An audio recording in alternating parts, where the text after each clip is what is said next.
En este segundo módulo, utilizando elementos de teoría general del derecho, vamos a tratar de explicar cómo es la estructura normativa y cómo es el funcionamiento que tiene el microsistema del derecho del consumidor. Como expliqué en el módulo anterior, los derechos formales, los derechos del siglo XIX, que se caracterizaban por justificar sus decisiones a partir del conocimiento técnico jurídico, de una supuesta cientificidad del campo jurídico y no en decisiones políticas que son tomadas fuera del sistema jurídico. Estos sistemas, estos derechos formales típicos que son los más representativos del derecho moderno, utilizaron como sede, como lugar para establecer su regulación a los códigos, particularmente a los códigos civiles. El Código Civil es para los derechos formales para el derecho formal del siglo XIX, para el derecho moderno, la tecnología que debía ser utilizada para producir allí una regulación. Estos códigos son autosuficientes, o sea, en ellos se encuentran todas las respuestas a los problemas sociales. Tienen una pretensión de estabilidad muy grande, o sea, están hechos para durar 100, 200 años, no están hechos para plazos breves. Son sumamente, pretenden tener una gran coherencia interna, esto es, falta de contradicciones, o sea, sin lo que se conoce en el campo del derecho como antinomias. Se encuentran perfectamente ordenados, esto es, perfectamente estructurados. Esto es, tienen una pretensión de totalizante, universalizante, comprender todos los problemas sociales, regularlos de manera coherente, de manera perfecta, y tienen también la pretensión de ser cerrados en el sentido de no estar comunicados con lo que ocurre en el resto de los campos sociales, con lo que ocurre en el campo económico, con lo que ocurre en el campo de la política, en el campo de la ciencia, en el campo social. Estos códigos del siglo XIX entraron digamos así, en una crisis estructural a partir del siglo XX, esto es, de los derechos materializados a impulsos de los estados de bienestar. ¿Por qué? Porque el estado de bienestar, los estados del siglo XX, para poder implementar sus políticas públicas, ustedes saben que el estado social, el estado de bienestar, se caracteriza por intervenir en diferentes áreas, en la economía, en la educación, en la salud, a partir de políticas públicas. Estos estados, para implementar estas políticas públicas, requieren de una gran cantidad de normas jurídicas, de leyes que instrumenten, que lleven adelante, que implementen esas políticas públicas, además de otras cuestiones técnicas, como por ejemplo la creación de agencias que lleven adelante, agencias del Estado que lleven adelante esas políticas públicas. Entonces, el estado de bienestar lo que hizo fue producir una gran cantidad de normas jurídicas, que es conocido ese fenómeno como el fenómeno de la inflación normativa producto de los estados de bienestar. Para algunos autores esto lo que produjo fue una juridicización del mundo de la vida, esto es, de la vida social. Todo tiene detrás una norma jurídica, todo tiene detrás una regulación. Y por el contrario, produce un segundo fenómeno que es el fenómeno de politización del derecho, como expliqué en el primer módulo. O sea, las normas jurídicas no se dictan por una razón técnica, sino que esa decisión del dictado de la norma jurídica está explicada por la necesidad de instrumentar una decisión política, o sea, una decisión que es tomada fuera del campo del derecho. O sea, este doble fenómeno de hacer de la vida una cuestión jurídica y de hacer del derecho una cuestión política es lo que para muchos ha llevado ha generado luego una crisis propia del derecho de los estados de bienestar, porque estos derechos pierden lo que se conoce en la teoría del derecho como diferenciación respecto del campo del resto de los campos sociales, particularmente del campo de la política. Se podría decir que todo es política, aún aquello que es jurídico. Este derecho de los estados de bienestar, vamos, que altamente inflacionado, también se caracterizó por utilizar o recurrir al establecimiento de derechos fundamentales, particularmente los derechos económicos sociales, o sea, instalar a nivel de la Constitución los derechos económicos sociales, el derecho a la salud, el derecho a la vivienda, el derecho a la educación, el derecho al trabajo, instalarlos a nivel constitucional. Y ese fenómeno se conoce como el proceso de constitucionalización del derecho, en el sentido de que toda la regulación, no solo como era antes de los estados de bienestar en el derecho del siglo XIX, no solo el derecho público tiene un anclaje constitucional, sino todo el derecho, aún el derecho privado. Este es el segundo fenómeno que caracteriza a los derechos propios del estado de bienestar.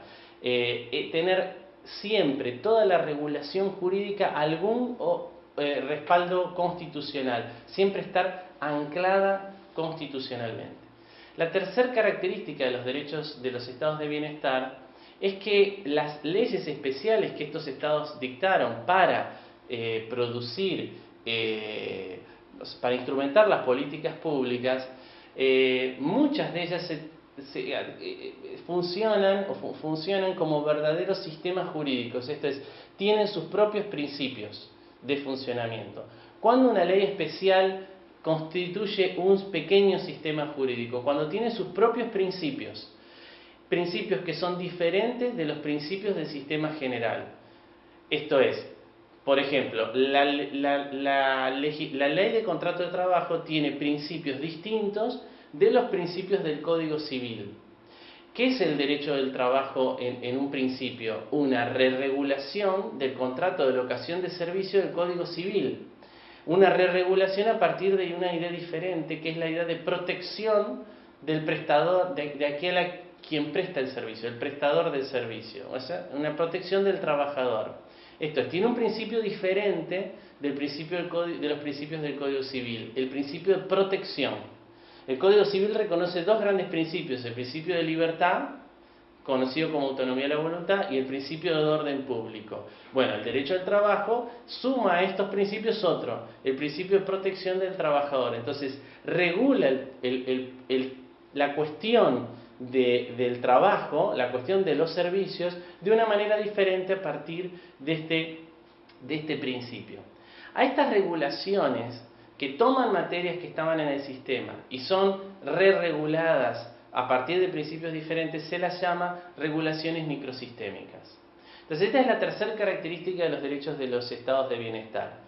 Re-regular materias que estaban reguladas en el sistema general, en el Código Civil, en el Código de Comercio, de una forma diferente, a partir de principios distintos, establecidos en leyes especiales, esto es, en leyes microsistémicas. Este fenómeno se conoce como fenómeno de la descodificación. Esto es, el vaciamiento, la expropiación de materias antes reguladas en los códigos civiles y comerciales por parte de legislaciones especiales, que se ocupan de trabajar el mismo problema, pero a partir de ideas distintas. Entonces, constitucionalización, descodificación, son la aparición de microsistemas a partir de ese proceso de descodificación, son las características propias del derecho del estado de bienestar.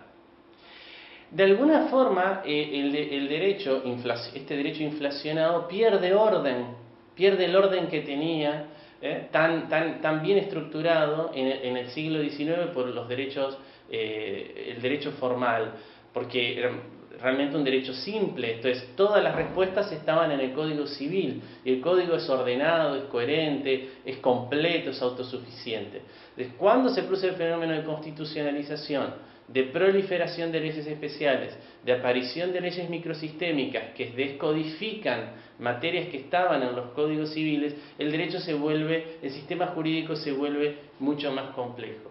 Y entonces los operadores del campo jurídico pierden de alguna manera los puntos de referencia que antes tenían. Entonces, atendiendo a este problema, al problema de tener que trabajar en un sistema más complejo, la teoría jurídica desde hace un tiempo viene haciendo referencia a la idea de reconstruir el orden del sistema a partir de la constitucionalización. En el campo del derecho privado, esta teoría, esta tesis, esta posición se conoce como constitucionalización del derecho civil o constitucionalización del derecho privado. Que en pocas palabras lo que significa es que hay que atender en todo conflicto al anclaje constitucional de los derechos que están en contradicción, que están en disputa. Siempre hay que tratar de remitirse a la norma constitucional. Esta breve descripción que he hecho de la situación actual del sistema jurídico es sumamente importante porque afecta, ¿no?, directamente al derecho del consumidor. El derecho del consumidor es una de esas materias que han sido re-reguladas por leyes especiales de tipo microsistémicas. La Ley de Defensa del Consumidor es un microsistema, tiene sus propios principios, son principios diferentes de los principios del Código Civil, el principio de protección, el principio de igualdad real, son principios propios que no existen en el Código Civil y que se suman al principio de orden público y al principio de autonomía de la voluntad o de libertad que estaban ya establecidos en el Código Civil. Esto es, una ley especial que tiene sus propios principios. Entonces, el operador del campo jurídico, el abogado, el juez, martillero, el que opere dentro del campo jurídico, tiene que hacerlo desde el microsistema hacia el sistema. Y como dice la misma Ley de Defensa del Consumidor, hay que primero estar a la solución que propone el derecho del consumidor. Esto es, a la solución que mejor protege al derecho del consumidor. Y luego, frente a los vacíos de la regulación del derecho del consumidor, recurrir al sistema, al Código Civil, pero siempre cuidando que esa regulación del Código Civil no sea contradictoria con los principios propios del derecho del consumidor. Esta es la forma de trabajar dentro del campo del derecho del consumidor, yendo del microsistema hacia el sistema y no desde el sistema hacia los microsistemas, porque estos microsistemas no son anexos, no son apéndices, no son continuaciones de la lógica, de la racionalidad del Código Civil, sino que obedecen a una racionalidad propia, a una racionalidad diferente. Entonces, al mismo tiempo cobra una gran relevancia la normativa constitucional, y por eso es sumamente importante también el hecho de que el derecho del consumidor se encuentre constitucionalizado y contemos con una norma como el artículo 42 de la Constitución Nacional, que establece una enunciación de cuáles son los derechos del consumidor, porque esa norma constitucional es la norma que tiene que actuar como el elemento de cohesión de todo el sistema. La coherencia del microsistema de defensa del consumidor está basada en la norma constitucional. La norma constitucional es la que establece cuáles son los derechos fundamentales y cuáles son las guías bajo las cuales debe desarrollarse la legislación inferior.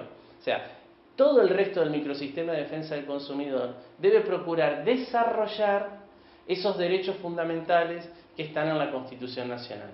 De manera tal que es esa norma constitucional la que termina dando coherencia a todo el microsistema de defensa del consumidor. ¿Cuál es el ámbito de aplicación de este derecho, de este microsistema de defensa del consumidor?